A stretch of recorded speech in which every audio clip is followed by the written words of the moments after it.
ನಮಸ್ಕಾರ, ನೀವು ನೋಡ್ತಾ ಇದ್ದೀರಾ ರಣರಂಗ ನ್ಯೂಸ್. ನಾನು ಮಹೇಶ್. ಇವತ್ತು ಒಬ್ಬ ಖತರ್ನಾಕ್ ವ್ಯಕ್ತಿ ಸ್ಟೋರಿ ಹೇಳ್ತೀನಿ. ಅದ್ರ ಬಗ್ಗೆ ಒಂದು ಬ್ರೇಕಿಂಗ್ ಇದೆ, ನೋಡ್ಕೊಂಡ್ ಬನ್ನಿ. ಇದು ಇಡೀ ರಾಜ್ಯ ಅಲ್ಲ, ದೇಶದ ಜನರು ನೋಡ್ಲೇಬೇಕಾದಂತ ಸ್ಟೋರಿ. ಈತ ರಾಜ್ಯವನ್ನೇ ಬೆಚ್ಚಿ ಬೀಳಿಸುವಂತ ಖತರ್ನಾಕ್ ವಂಚಕ. ಕಾಸು ಕೊಟ್ಟವರಿಗೆ ಶಾಕ್ ಕೊಡೋದೇ ಇವನ ಕೆಲಸ ರೈಲ್ವೆ ಡಿಪಾರ್ಟ್ಮೆಂಟ್, ಹುದ್ದೆ ಮಾತ್ರ ಫ್ರಾಡ್.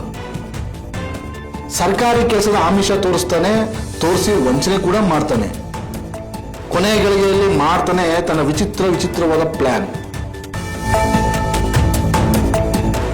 ನೋಡಿ, ಈತನ ಹೆಸರು ರಮೇಶ ಅಲಿಯಾಸ್ ಗುರೂಜಿ ಅಂತ. ಇವನು ಮೂಲತಃ ತುರುವೇಕೆರೆ ತಾಲೂಕು ಹೊಸಳ್ಳಿ ಕಾಲೋನಿಯವನಂತೆ. ಈ ವ್ಯಕ್ತಿ 5 ಅಲ್ಲ, 10 ಅಲ್ಲ, 50 ಅಲ್ಲ, 100 ಸಹ ಅಲ್ಲ, ಬರೋಬ್ಬರಿ 150ರಿಂದ 200 ಜನಕ್ಕೆ ಮೋಸ ಮಾಡಿದ್ದಾನೆ. ಈಗ ಸಾಮಾನ್ಯವಾಗಿ ಯುವಕರಿಗೆ ಸರ್ಕಾರಿ ಕೆಲಸದ ಆಸೆ ಎಲ್ರಿಗೂ ಇರುತ್ತೆ. ಯಾಕಂತಂದ್ರೆ ಇವತ್ತಿನ ಕಾಲದಲ್ಲಿ ಮದುವೆ ಆಗ್ಬೇಕು ಅಂತಂದ್ರೆ ಹೆಣ್ಣು ಮನೆಯವರು ಕೊಡುವಂತ ಡಿಮ್ಯಾಂಡ್, ಹುಡುಗಂಗೆ ಗೌರ್ಮೆಂಟ್ ಕೆಲಸ ಇರಬೇಕು ಅನ್ನೋದು ಒಂದು ದೊಡ್ಡ ಡಿಮ್ಯಾಂಡ್.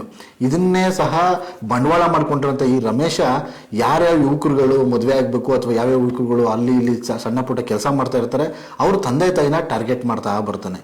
ನೋಡ್ತಾ ಬನ್ನಿ, ಈ ಫೋಟೋ ಎಷ್ಟು ನೋಡೋದಕ್ಕೆ ಎಷ್ಟು ಅಮಾಯಕನ ಥರ ಇದ್ದಾನೆ. ಆದರೆ ಒಂದೊಂದೇ ಫೋಟೋ ಬರುತ್ತೆ, ನೋಡ್ತಾ ಇರಿ. ಇದು ನೋಡಿ, ಈ ಫೋಟೋದಲ್ಲಿ ದುಡ್ಡಿನ ಹಾರ, ಅಂದ್ರೆ ಈ ದೇವಸ್ಥಾನದಲ್ಲಿ ದೇವ್ರಿಗೆ ಹೆಂಗೆ ಹಾರ ಹಾಕ್ತಿವಿ ಅಥವಾ ಈ ರಾಜಕಾರಣಿಗಳಿಗೆ ಹಾರ ಹಾಕ್ತಿವಿ, ಆದ್ರೆ ಯಾರೂ ಸಹ ಯಾವ ರಾಜಕಾರಣಿ ಆಗಿರ್ಬೋದು ಅಥವಾ ತಿರುಪತಿ ತಿಮ್ಮಪ್ಪಂಗೆ ಇಲ್ಲ ಅನ್ಕೊಂತೀನಿ ಈ ರೀತಿ ದುಡ್ಡಿನ ಹಾರ. ಈ ಮದ ನೋಡಿ, ದುಡ್ಡಿನ ಮದ ಯಾರಪ್ಪ ಮನೆ ದುಡ್ಡು ಹೇಳಿ? ಬಡವ್ರ ಮನೆ ದುಡ್ಡಲ್ವಾ?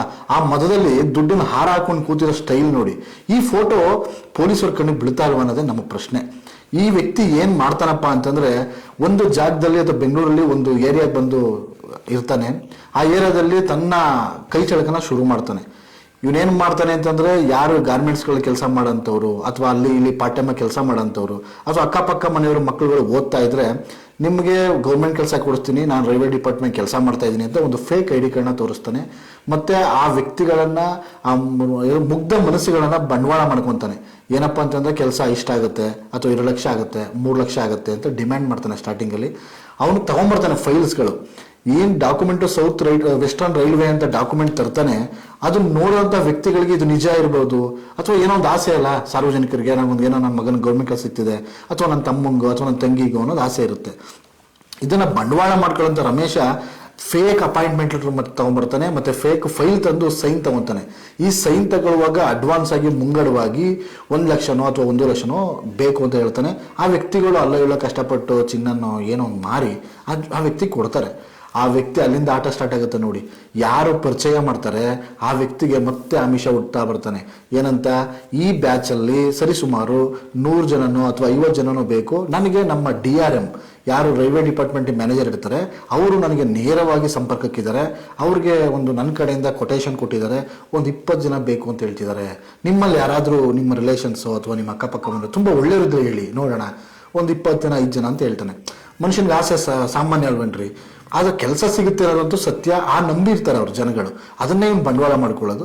ಒಬ್ರು ಇಬ್ಬರನ್ನ ಸೇರಿಸ್ತಾರೆ ಅಥವಾ ಇಬ್ರು ಇನ್ನೊಬ್ರನ್ನ ಸೇರಿಸ್ತಾನೆ. ಈ ರೀತಿ ಈ ಬೆಂಗಳೂರಲ್ಲಿ ಮಾದನಾಯಕನಹಳ್ಳಿ ಜಾಗದಲ್ಲಿ ಇರ್ತಾನೆ. ಹೊಸಳ್ಳಿಲಿ ಮಾದನಾಯಕನಹಳ್ಳಿ ಅಂತ ಹೊಸಳ್ಳಿ ಅಂತ ಇರುತ್ತೆ, ಆ ಜಾಗದಲ್ಲಿ ಮನೆ ಮಾಡ್ಕೊಂಡಿರ್ತಾನೆ. ಸರಿಸುಮಾರು 100 ಜನ, 100ರಿಂದ 150 ಜನಕ್ಕೆ ಈ ರೀತಿ ಫೇಕ್ ಲೆಟರ್ಗಳನ್ನ ಕೊಡ್ತಾನೆ. ಅಪಾಯಿಂಟ್ಮೆಂಟ್ ಅಂತ ಹೇಳಿ ಸುಳ್ಳು ಹೇಳ್ತಾನೆ. ತಲಾ ಒಬ್ಬೊಬ್ಬರ ಹತ್ರ 5 ಲಕ್ಷ 10 ಲಕ್ಷ ವಸೂಲು ಮಾಡ್ತಾನೆ. ಈ ಅಪಾಯಿಂಟ್ಮೆಂಟ್ ಲೆಟರ್ ಕೊಟ್ಟಾಗ ಏನ್ ಮಾಡ್ತಾನೆ, ಆ ಹಿಂದಿನ ದಿನ ಫಾಲೋ ಅಪ್ ಮಾಡ್ತಾ ಇರ್ತಾರಲ್ಲ ಹುಡುಗರುಗಳು, ಅವ್ರ ಕೆಲಸ ಬಿಟ್ಟಿರ್ತಾರೆ, ಏನೋ ಕೆಲಸ ಆಗ್ಬೋದು ಅಂತ ಖುಷಿ, ಮಾದಪ್ಪನ ಬೆಟ್ಟಕ್ಕೆ ಹೋಗ್ತಾರೆ, ತಿರುಪತಿ ತಿಮ್ಮಪ್ಪಂಗೆ ಹೋಗ್ತಾರೆ.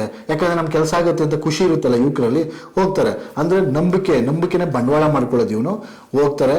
ಇನ್ನೇನು ನಾಳೆ ನಾವು ರೈಲ್ವೆ ಡಿಪಾರ್ಟ್ಮೆಂಟ್ಗೆ ಹೋಗ್ಬೇಕು, ಟ್ರೈನಿಂಗ್ ಹೋಗ್ಬೇಕು ಅಂತಂದಾಗ ಈ ವ್ಯಕ್ತಿ ತೋರಿಸ್ತಾ ನೋಡಿ ತನ್ನ ಖತರ್ನಾಕ್ ಕೈ ಚಳಕನ. ಏನಪ್ಪಾ ಅಂತಂದ್ರೆ, ರಾತ್ರಿ ವಿಷ ಕುಡಿತಾನೆ. ಅಂದ್ರೆ ವಿಷ ಕುಡಿಯೋ ತರ ಆಕ್ಟ್ ಮಾಡ್ತಾನೆ. ಅದ್ರದ್ದು ಫೋಟೋ ಬರುತ್ತೆ ನೋಡಿ. ಆಕ್ಟ್ ಮಾಡಿ ಆಸ್ಪತ್ರೆಗೆ ಅಡ್ಮಿಟ್ ಆಗ್ತಾನೆ. ಆಸ್ಪತ್ರೆ ಅಡ್ಮಿಟ್ ಆದಾಗ ಏನಾಗುತ್ತೆ ಅಂದ್ರೆ, ಈ ಹುಡುಗರೆಲ್ಲ ಕಾಯ್ಕೊಂಡಿರ್ತಾರಲ್ಲ ಬೆಳಿಗ್ಗೆ ಕೆಲ್ಸಕ್ಕೆ ಹೋಗ್ಬೇಕು ಅಂತ, ಅವ್ರಿಗೆಲ್ಲ ಶಾಕ್ ಆಗತ್ತಪ್ಪ.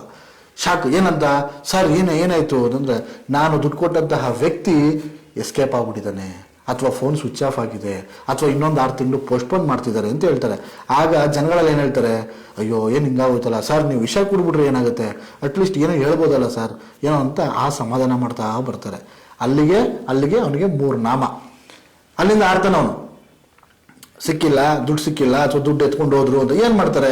ಯಾವುದೇ ಒಂದು ಪೊಲೀಸ್ ಸ್ಟೇಷನ್ ಅಲ್ಲಿ ಈ ರೀತಿ ಚೀಟಿಂಗ್ ಕೇಸ್ಗಳು ಕೊಡಕ್ ಹೋದಾಗ ನಡೆಯುವಂತ ಕೆಲಸಗಳು ಪ್ರತಿಯೊಬ್ಬರು ಗೊತ್ತಿರುತ್ತೆ. ಯಾವುದೇ ಸ್ಟೇಷನ್ ಆಗಿರ್ಬೋದು, ಅದನ್ನ ಅನುಭವಿಸಿದ ಯುವಕರು ಸಹ ನಮ್ಮ ಹತ್ರ ತುಂಬಾ ಜನ ಹೇಳಿದ್ದಾರೆ. ಒಂದು ಸ್ಟೇಷನ್ಗೆ ಹೋಗ್ತಾರೆ, ಸ್ವಾಮಿ ನೋಡಿ ನಾನು ಗೌರ್ಮೆಂಟ್ ಕೆಲಸ ಅಂತ ಹೇಳಿ ಈ ರೀತಿ ದುಡ್ಡು ಕೊಟ್ಟಿದ್ದೀನಿ, ಯಾರ ಹತ್ರನೂ ಸಹ ಇವನು ಟ್ರಾನ್ಸಾಕ್ಷನ್ ಮಾಡಿಸ್ಕೊಳ್ಳಲ್ಲ, ಎಲ್ಲರ ಹತ್ರ ಬರೀ ಕ್ಯಾಶ್ ತಗೊಂಡಿರ್ತಾನೆ.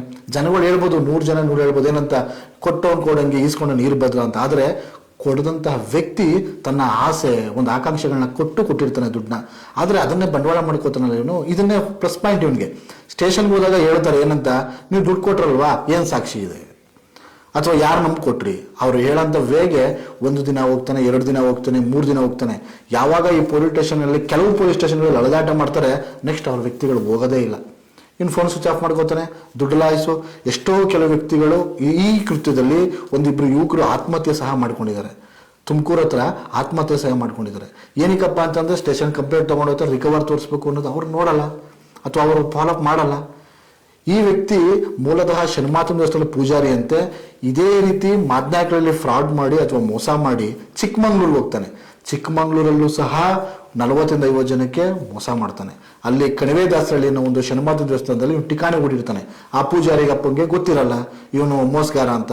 ಅವನೇನೋ ದೈವ ಸಂಕಲ್ಪ, ದೈವ ಭಕ್ತ ಬಂದ ಅಂತೇಳಿ ಆ ಶನಿಮಾತನ ದೇವಸ್ಥಾನಕ್ಕೆ ಬೆಳ್ಳಿದು ಒಂದು ಆರ್ಚ್ ಮಾಡ್ಕೊಡ್ತಾನೆ.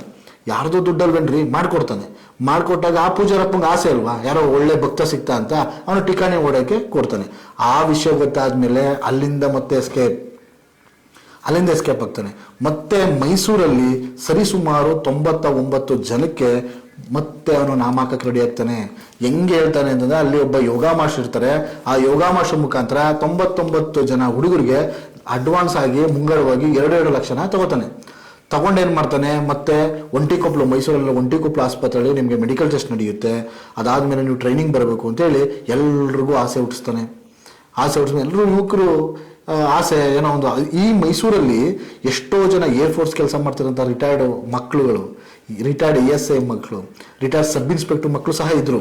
ಇವ್ರು ಏನ್ ಮಾಡ್ತಾರೆ, ಅಪಾಯಿಂಟ್ ಇನ್ನೊಂದು ದಿನ ಇಲ್ಲಿ ವಿಷ ಕುಡ್ದ ಅಲ್ಲಿ ವಿಚಿತ್ರವಾದ ಒಂದು ಫೋಟೋ ಕಳಿಸ್ತಾನೆ.